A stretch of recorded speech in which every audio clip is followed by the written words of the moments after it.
Book reading के हवाले से बताऊंगा आज आपको 5 ऐसी टिप्स कि जिन्हें अगर हम अपनी डेली लाइफ में अप्लाई करते हैं तो हम बहुत इजीली एक दिन में एक बुक को कंप्लीट कर सकते हैं। और एक ऐसा मेथड भी है कि जिसके थ्रू हम सिर्फ 20 मिनट में एक बुक को इजीली कंप्लीट कर सकते हैं। तो सबसे पहले हम स्टार्ट करते हैं टिप नंबर 1 से।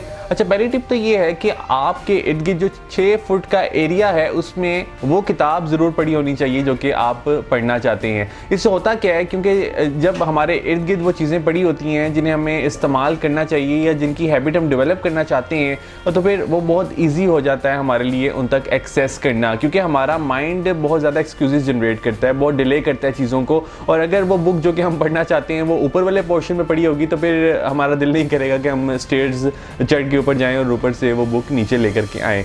तो जितना ज़्यादा आप एक्सेसिबल बना देंगे बुक्स को, उतना ही ज़्यादा आपके लिए ईजी हो जाएगा बुक्स को रीड करना। सो टिप नंबर 2 है कि जब आप बुक को पढ़ना स्टार्ट करते हैं तो आप वाइट नॉइज़ का इस्तेमाल करना स्टार्ट कर दीजिए। अच्छा, वाइट नॉइज़ के बारे में आप गूगल पे देख सकते हैं कि ये वाइट नॉइज़ आखिर होती क्या है।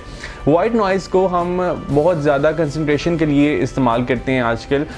जब भी किसी स्टूडेंट ने कंसंट्रेट करना होता है अपनी बुक के ऊपर तो वो वाइट नॉइज़ को ईजिली यूज़ कर लेता है। ये बिल्कुल इसी तरह है कि आप कैफ़े में बैठे हों और आप किसी के साथ कन्वर्सेशन में हो तो जो आपके सामने शख्स बैठा हुआ है आपको उसकी आवाज़ तो आएगी, बट जो इर्द गिर्द लोग हैं वो सारी नॉइज़ बैकग्राउंड नॉइज़ बन जाएगी और आपका फोकस जो है वो बैकग्राउंड नॉइज़ की तरफ नहीं जाएगा, आपका फोकस आपके सामने बैठे हुए शख्स की तरफ जाएगा। तो वाइट नॉइज़ इसलिए बहुत ज़्यादा इफ़ेक्टिव है। जब हम वाइट नॉइज़ को सुनते हैं हेडफोन्स के ज़रिए तो हम बहुत ईजीली एक बुक को रीड कर सकते हैं विदाउट एनी डिस्ट्रैक्शन। अच्छा, तीसरी टिप इसमें ये है याद रखने की कि 80-20 प्रिंसिपल यहाँ पे इस्तेमाल होता है। जैसे 20% ऑथर्स की ही किताबें बिकती हैं, 80% ऑथर्स की किताबें नहीं बिकती। बिल्कुल इसी तरह जो 80% बुक्स होती हैं वो पूरी पढ़ने के काबिल नहीं होती, यानी उसमें बाज़ दफ़ा ऐसी चीज़ें भी ऑथर्स ने लिखी होती हैं जो कि हमें सीखने की ज़रूरत नहीं होती। और 20% ऐसी बुक्स होती हैं जो कि हमारे लिए इतनी ज़्यादा यूज़फुल होती हैं, इतनी ज़्यादा फ़ायदेमंद होती हैं कि उन बुक्स को बार बार पढ़ने की ज़रूरत होती है। तो आप देख लीजिए, आप ये मेरे सामने लेट्स सपोज एक बुक है, तो इसके टेबल ऑफ कंटेंट से अब मुझे इजीली पता चल जाएगा कि इस बुक में ऐसा क्या है जो कि मैं रीड कर सकता हूँ। सो ये कंटेंट्स इसके स्टार्ट हो गए और यहाँ पे उन्होंने सारा बताया हुआ है कि इस बुक में आखिर डिस्कस क्या होगा। तो इसमें देख लीजिए कि जो आपको अपने इंटरेस्ट की चीज़ लगती है, जो आपको ऐसी चीज़ लगती है जो कि आपकी नॉलेज में इजाफा कर देगी, उसे ज़रूर आप रीड कर लीजिए। अच्छा, इसमें चौथी चीज़ ये है कि रिग्रेशन का जो इस्तेमाल है वो आपने कम से कम करना है। अब रिग्रेशन होता क्या है?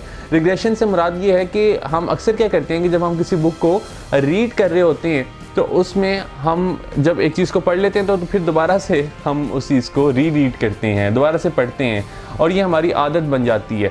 तो हम रिग्रेशन का इस्तेमाल कम से कम हाइलाइटर का इस्तेमाल करके कर सकते हैं। जब हम हाइलाइटर को यूज़ करते हैं पढ़ते वक्त तो होता क्या है कि हमारी आइज़ ऑटोमेटिकली रीड कर लेती हैं उस टेक्स्ट को और हमारे लिए ईजी हो जाता है चीज़ों को मेमोराइज़ करना। अच्छा, 5वीं टिप कि जिसके हवाले से मैंने वीडियो के स्टार्ट में बात की कि एक ऐसा मेथड भी है कि जिसके ज़रिए हम 20 मिनट्स में बुक को रीड कर सकते हैं बहुत इजीली। जी हाँ, और ऐसी बेशुमार एप्लीकेशंस हैं जो कि इस मेथड को अप्लाई करने में हमारी मदद करती हैं। ब्लिंकिस्ट एप्लीकेशन है जो कि मैं खुद ज़ाती तौर पे यूज़ करता हूँ। ये ऐसी एप्लीकेशन है कि जिसमें समरीज़ बेसिकली दी जाती हैं बुक्स की और आप सिंपली क्लिक करते हैं उस बुक के ऊपर और वो आपको 20 मिनट्स की रीड बता देता है कि कितने मिनट में आप इस बुक को कंप्लीट कर सकते हैं। सो मैक्सिमम 20 मिनट्स की रीड होती है और इससे कम में भी इवन हम पढ़ सकते हैं। 10 to 15 मिनट्स की भी इवन रीड्स होती हैं।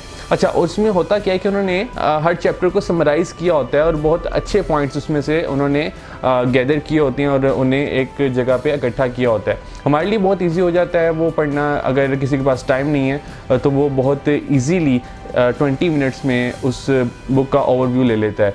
और मैं प्रेफर तो यही करूँगा कि जी हमें पूरी बुक पढ़नी चाहिए और ऐसी बुक जो कि वाकई में पढ़ने के काबिल हो। अच्छा, इसमें ऑडियो बुक्स का इस्तेमाल भी कर सकते हैं, ये एक बोनस टिप है। इसमें ऑडियो बुक्स का इस्तेमाल भी किया जा सकता है क्योंकि रिसर्चेस बताती हैं कि वर्ड्स तो हम कम सुनते हैं ऑडियो बुक्स में, बट ये है कि ऑडियो बुक में हम मल्टीटास्किंग करते हुए जो है वो हम ऑडियो बुक को जब सुनेंगे तो वो हम ज़्यादा एफिशिएंट वे में बुक को पढ़ पाएंगे और ज़्यादा बुक्स को हम इवन एक दिन में कवर कर पाएंगे। सो ये हैं वो 5 से 6 टिप्स जो कि आप अपनी ज़िंदगी में अप्लाई कर सकते हैं अगर आप बुक रीडिंग की हैबिट को डेवलप करना चाहते हैं। सो ये मैंने चंद बुक्स अपने टेबल पे रखी हुई हैं और ये मेरी रीडिंग लिस्ट में है जिन्हें मैंने कंप्लीट करना है। सो इस वजह से ही मैंने 6 फीट के दायरे के अंदर रखी हुई हैं। सो ऑल दी बेस्ट जी, और मुझे फीडबैक ज़रूर दीजिएगा।